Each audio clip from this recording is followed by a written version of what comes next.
Hello, in this video we're going to be installing Rasbian on a Raspberry Pi. So first you'll need to start off by going to their website and install Noobs. And what this is basically it'll allow you to install Rasbian onto your Raspberry Pi. So I will put a link for this in the description. Now I've already pressed install and this will install here.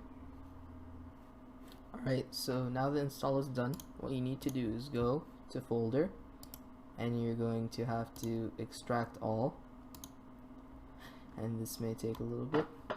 Alright, so once it's done extracting, what you want to do is double click on the extracted folder.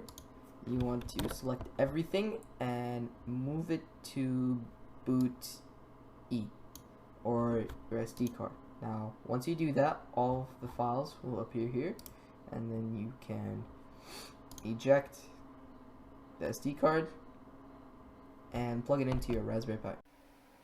Now, once you install your SD card into the Raspberry Pi, the first boot should go to the screen.